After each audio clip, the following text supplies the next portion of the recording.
Hi, hi, welcome back. We're going to do section 7.3 today. Um, looks to be your third and final snow day and by far the longest Christmas break that we've ever had. So we're going to get right back into it. This is the third video in chapter 7, sine and cosine functions. And the objective is to be able to find the sine and cosine of any point on a coordinate plane.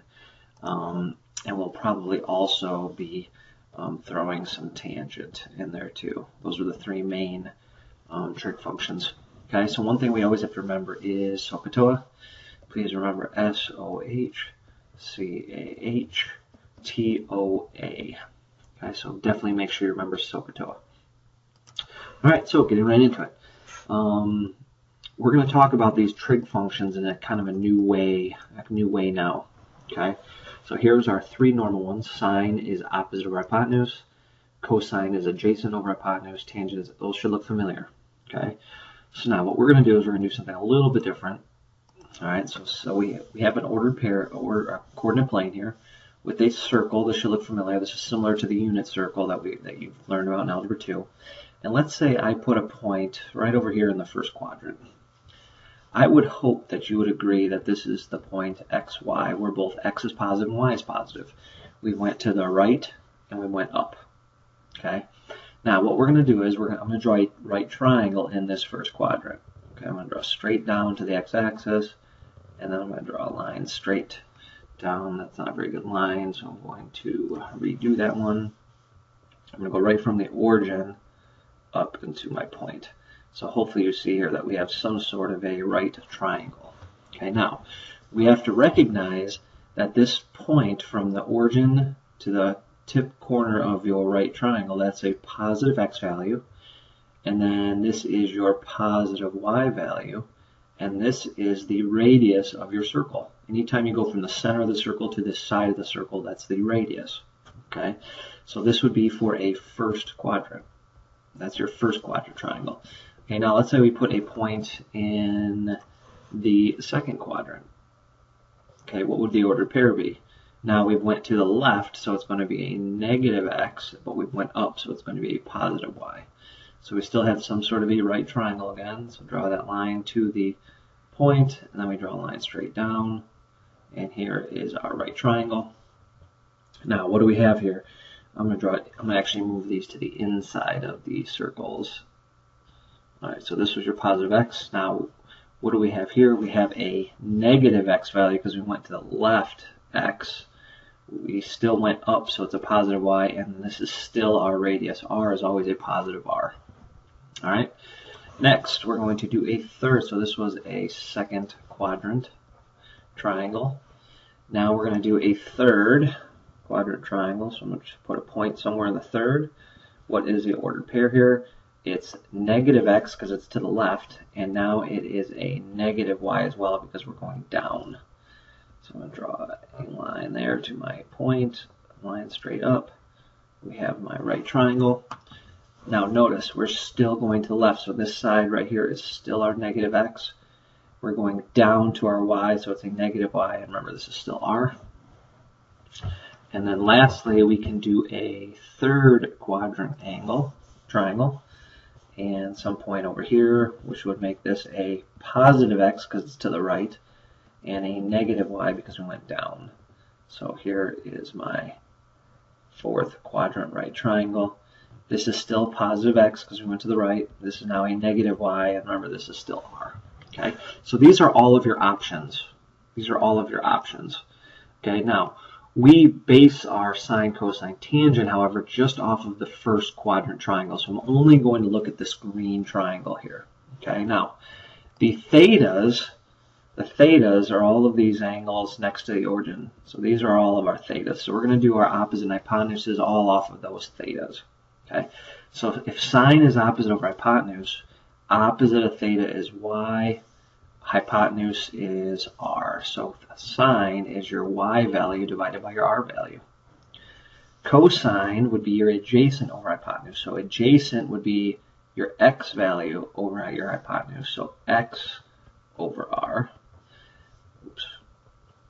And then tangent is opposite, which is y, over adjacent, which is x. So y over x. So as long as you can remember these three pieces of information, so now instead of opposite over hypotenuse, all you have to remember is it's y over r. And for cosine, all you have to remember that it's x over r, and tangent is y over x. You should be pretty good. Okay, so that's where we're getting this information. So depending on what the quadrant is, depends on what your sines of your x and y's are. Okay, so let's look at an example here. It says find the sine and cosine and tangent of the point negative 3, 2. Okay, so the first thing we're going to do is we're going to plot negative 3, 2. Okay, so 1, 2, 3, 1, 2. So negative 3, 2 is 3 to the left and 2 up. Okay, so your first thing you're going to do is plot that point. Then you're going to draw in your triangle. So I'm going to go from the origin to my dot, and then I'm going to go straight down. Okay, so we have to also imagine this circle. These are a little bit harder to draw, but imagine this circle that's going all the way around. There's kind of our unit circle for this problem. All right, now, so we have our triangle, and this bottom side is the third side of it. We have to now label our triangle. So we went 1, 2, 3 to the left, so it's negative 3 because we went to the left, and we went up 2. So we already know our x value, and we know our y value. How are we going to find our hypotenuse, which is the radius of our circle? Well, we do it the same we always do. You do the Pythagorean theorem. So a squared plus b squared equals c squared. You could also replace it with x squared plus y squared equals r squared, because those are the letters that we're using now. But it's the same exact thing. All right, so we know our two legs are 2 and negative 3. So 2 squared plus negative 3 squared equals r squared, or c, doesn't matter. 4 plus 9 equals r squared. 13 equals r squared. Square root both sides. So r is a square root of 13. Now, we cannot simplify that, so we're just going to leave it. Okay, so we have our r is the square root of 13.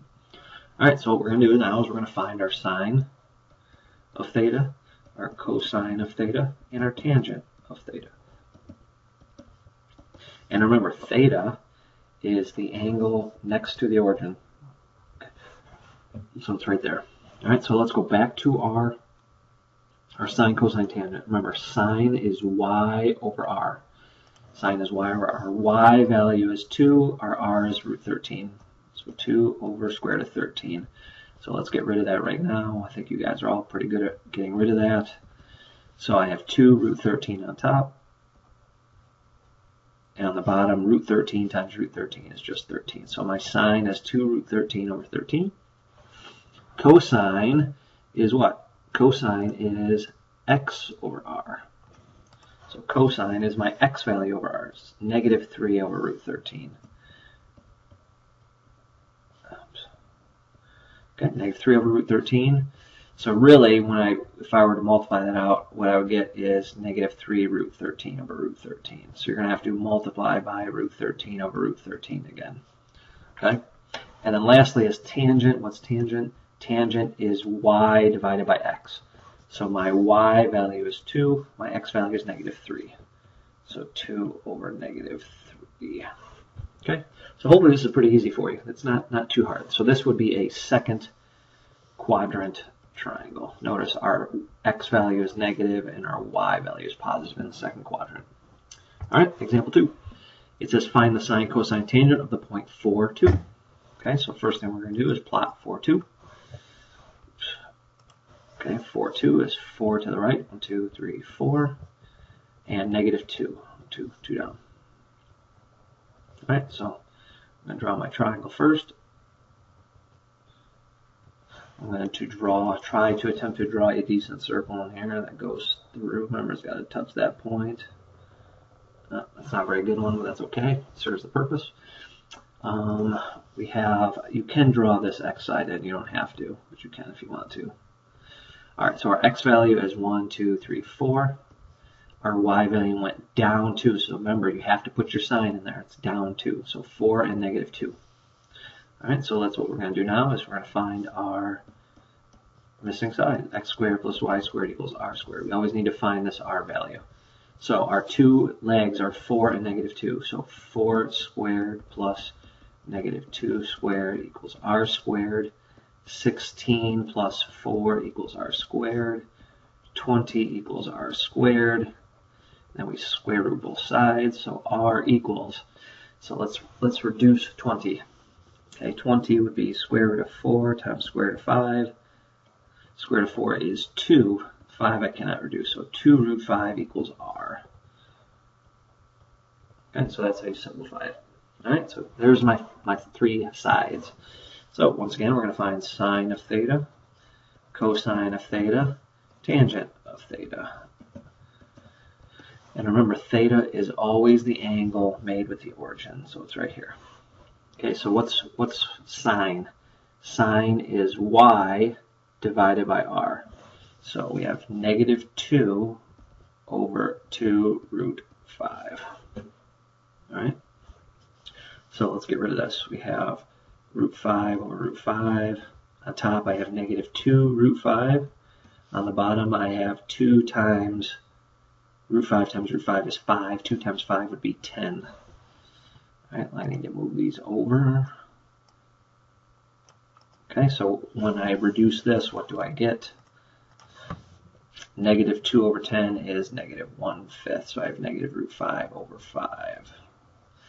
2, 10 reduces to 1 over 5. Okay, cosine. What's cosine? Cosine, so sine is y over r. Cosine is x over r. X is 4. R is 2 root 5. So 4 over 2 root 5. Get rid of the root 5. So multiply by root 5 over root 5. 4 root 5 on top. And then 2 times root 5 is just 10 again. So 4 over 10 reduces to 2 over 5. And don't forget your root 5 there. So 2 root 5 over 5. Sorry, I'm cramping that in there. And tangent is the easy one. It is y over x. Let's just make sure we're correct there. Tangent is y over x. So y value is negative 2, x is 4. So negative 2/4, hopefully easy, reduces to negative 1/2. All right, so there we go. It says tangent is y over x. Negative 2/4 equals negative 1/2. Okay, that would be a fourth quadrant example. Y is negative, x is positive. All right, last example, almost done. Example 3 says if theta is in the fourth quadrant, so I'm going to draw a fourth quadrant triangle right away, because that's what it told us it is. And it says the sine is equal to negative 5 over 13. So let's recap though. We know that sine is y over r. Okay, so my hypotenuse here, remember hypotenuse r is always positive. So my bottom number is my r, so we have to keep that 13 there. Okay, it's always positive. And what do we notice about our y value? It's in the fourth, so it's negative. So the negative 5 is what I'm going to use for the y value. So then what do we need to figure out here? In order to find the cosine, which is x over r, we need to figure out what our x value is. So we need to do a little bit of Pythagorean theorem here first. Okay, so we're going to do x squared plus y squared equals r squared. Fill in what we know. We do not know x, so I'm going to bring it down. We know y is negative 5, and we know r is 13. Okay, so what do we get here? Ooh, where'd that come from? All right, so equals 13 squared. All right, so x squared plus 25 equals 169. X squared, we're going to subtract 25 from both sides. I get 144. 169 take away 25 is 144. And square root both sides. This one's nice and easy. X equals 12. Okay, so we have all three of our sides. Now we just have to answer the question. It wants to know what cosine of theta is. X over r. What's my x value? X is 12. R is still the same. It is 13. So my cosine is 12 over 13. So if it tells you what quadrant you're in, that's how you know whether your x is going to be positive. Okay, this is a positive x. We went down, so it's negative. R is always positive. Okay? All right, last thing we need to talk about. All right, so this is very important that you realize this. Sine of theta always deals with y values. Sines always deals with y values. Cosine, however, is the opposite. It always deals with x values.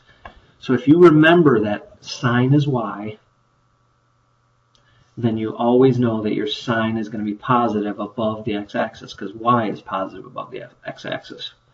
And then below the x-axis, sine or y is negative, so sine is also negative. Okay. Cosine deals with x values. To the right of the y-axis, cosine is positive and so is x. And left would be negative. Okay, we'll talk more about this later, but this is a nice little chart that shows you if you're in the first quadrant, sine equals positive. If you're in the second quadrant, sine equals positive. Third and fourth and so on. Okay, and then this last one is cosine. If cosine's in the first, you know it's positive. If cosine's in the third, you know it's negative, and so on. Okay, so this is a nice little table to have to show you what sine and cosine values are in certain quadrants. Okay. And then lastly, we have this picture of the unit circle, which we'll be getting to next section. This should look familiar to you. We have the xy plane with all of these angles going all the way around with all these ordered pairs. Okay. The next section we'll be able to learn how to actually figure out what all of these are. I know in Algebra 2 some of you were able to memorize this. We won't need to memorize it. You'll be able to know how to figure it out pretty easily. Okay, using all these angles here, 30, 45, 60, and so on. Okay, so that's the next section. Just a little pre-cap to section 7.4. All right, so hopefully you enjoyed your Christmas vacation. I made this video on our third